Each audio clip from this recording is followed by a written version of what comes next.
शुरू करें, वफादार बने। और प्रणाम करने का मतलब होता है हम प्रामाणिक बनिस, यानी कि मैं प्रामाणिक बनूं। प्रामाणिक बनने का मतलब क्या होता है कि मैं परमात्मा, आपने जो जीवन दिया हुआ है, मैं एकदम कहता हूं कि आपके चरणों में मैं समर्पित कर दूं। और नमस्कार का मतलब होता है, हम कहते हैं ना, बड़े कड़वे शब्द हैं, बोले तो कैसा लगता है, एक तो नमक आप लोग जानते हैं वो न बने और नमक वो बने। परमात्मा ने हमें दिया हुआ है, दाना पानी देने वाले कौन है? परमात्मा है ना।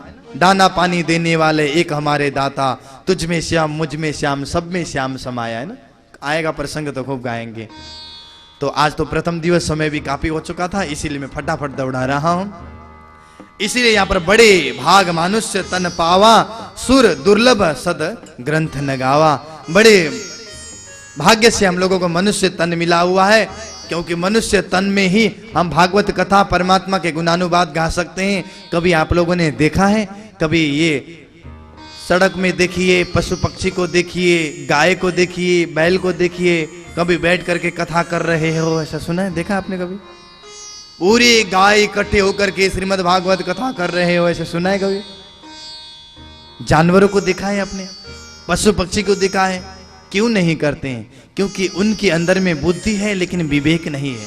हमारे अंदर में बुद्धि के साथ साथ में विवेक भी है।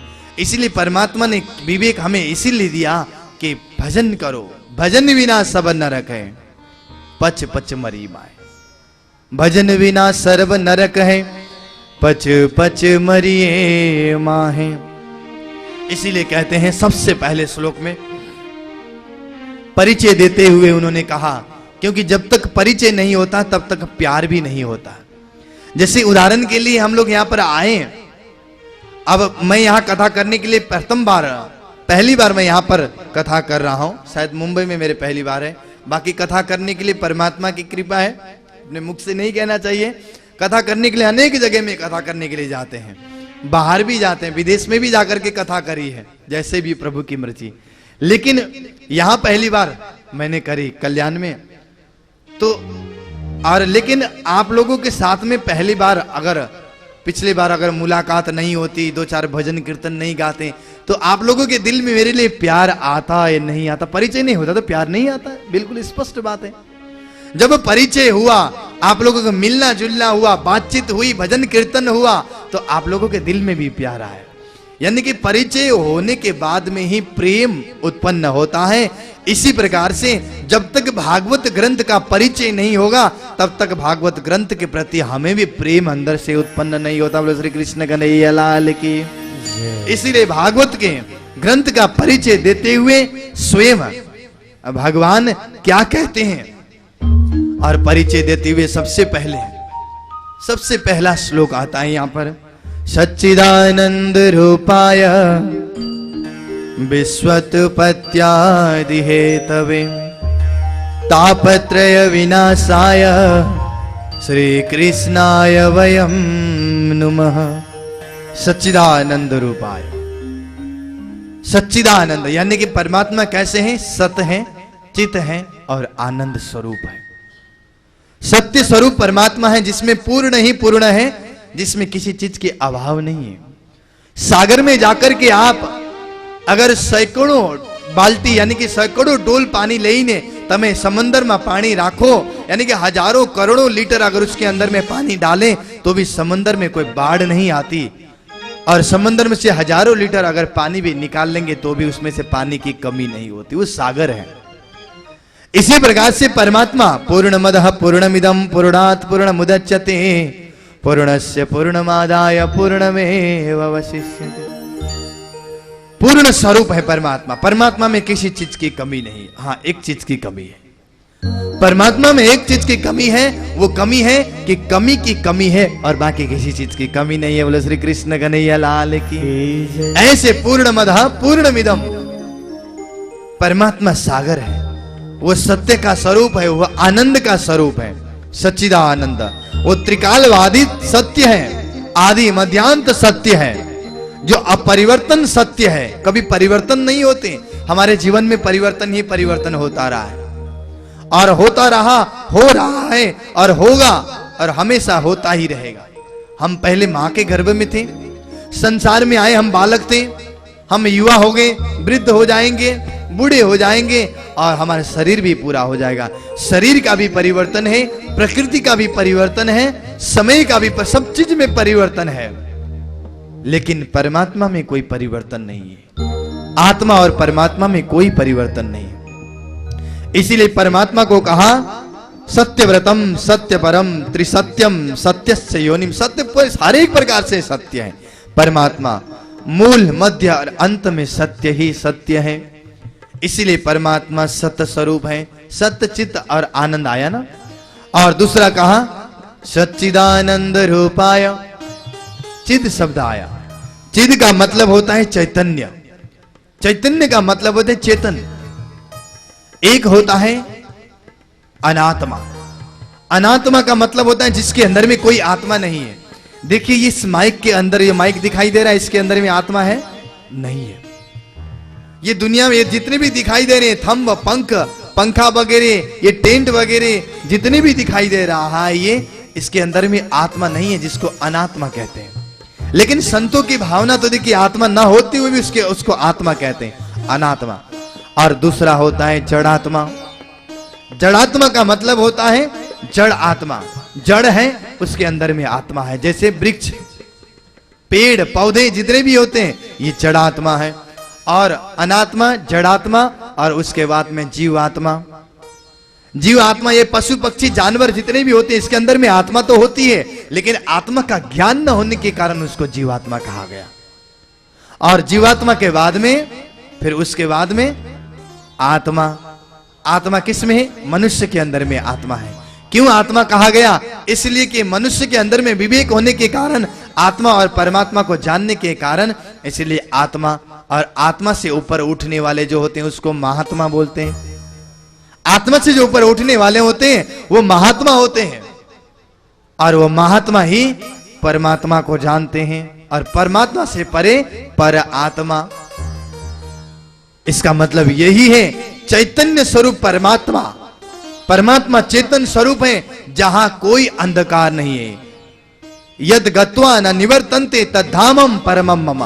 कृष्ण में अर्जुन को कहा है, अर्जुन मेरा धाम के विषय में सुनो। ऐसा धाम है मेरा धाम जिसका नाम परम धाम है।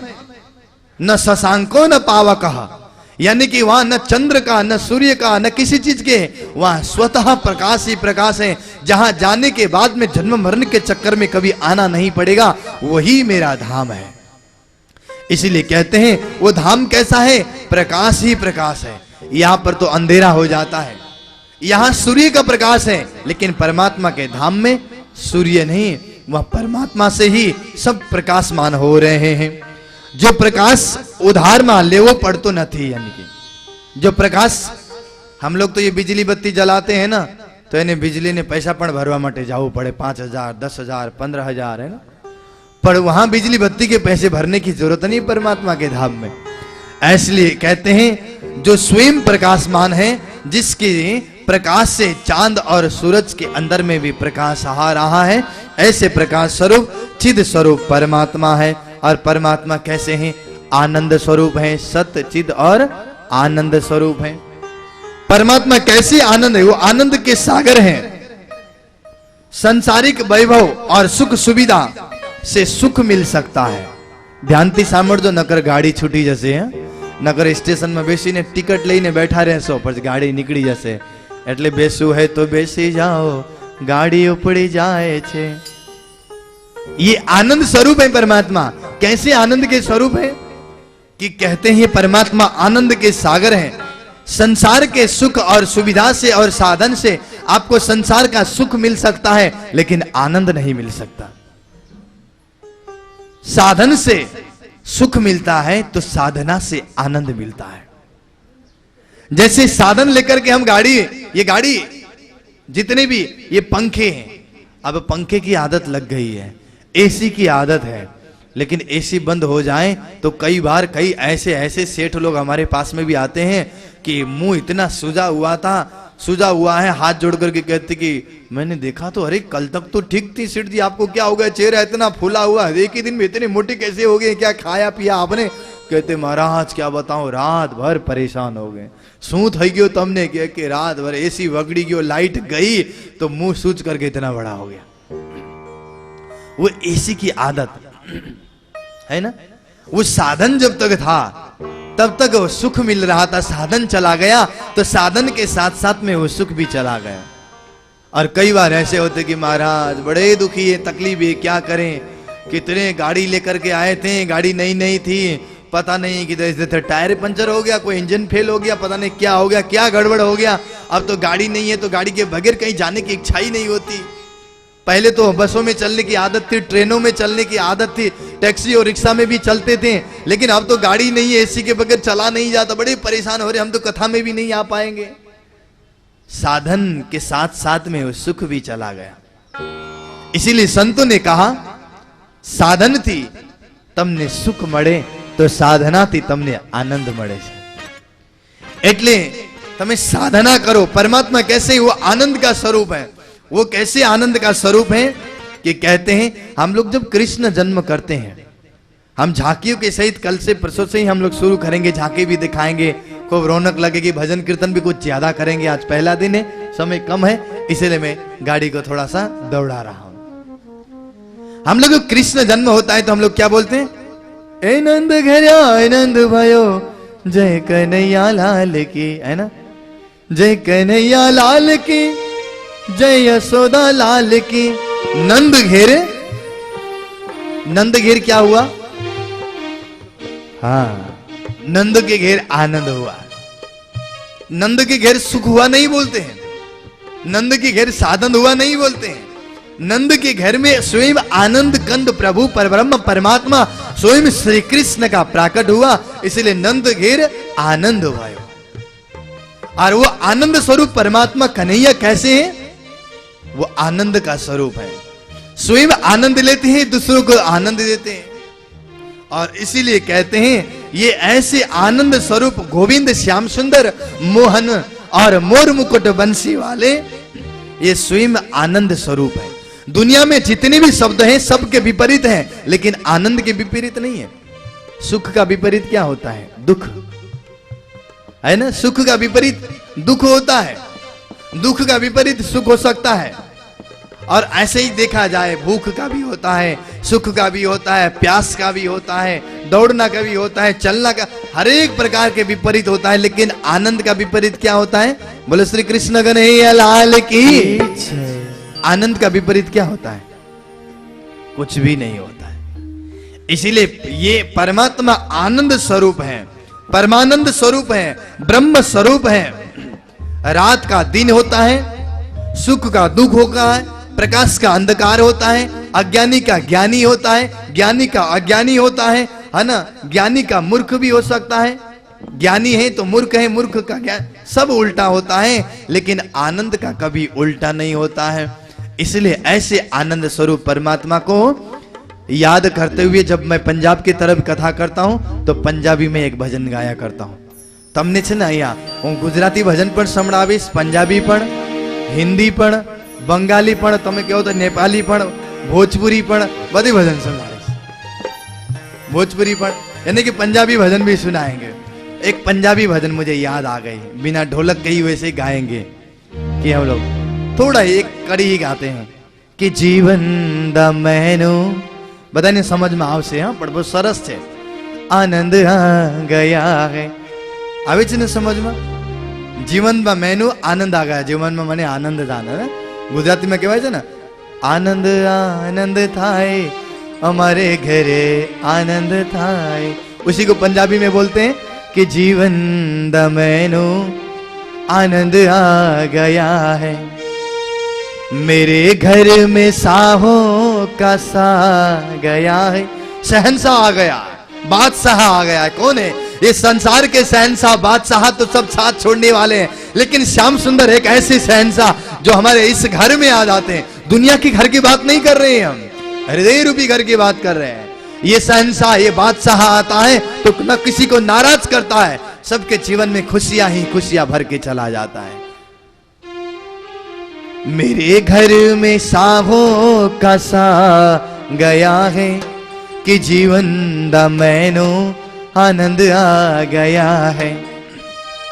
और आगे कहते हैं मिली मैं दी मंजिल मैं लग गई किनारे। जिस वक्त श्याम सुंदर आनंद कंद प्रभु मनमोहन मेरे पीतांबरधारी मेरे श्याम सुंदर अगर हमारे दिल में मेरे दिल में आकर के बैठ जाए तो क्या हो जाएगा?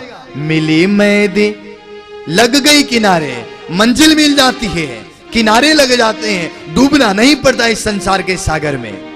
मिली मैं दी मंजिल मैं लग गई किनारे, कि लग गई किनारे मैं सदबलिहारे। सदबलिहारी जाऊं, कुर्बान जाऊं, वारी जाऊं, मर जाऊं, मिट जाऊं मेरे श्याम सुंदर पर, जो मेरे दिल में आकर के मुझे आनंद ही आनंद कर दिया। किनारे लगावन, किनारे लगावन। संसार के सागर में नाव चलाने वाले को क्या बोलते हैं? नाविक, मल्हा। ऐसे ही किनारे लगावन मला आ गया है, मेरे घर में साहो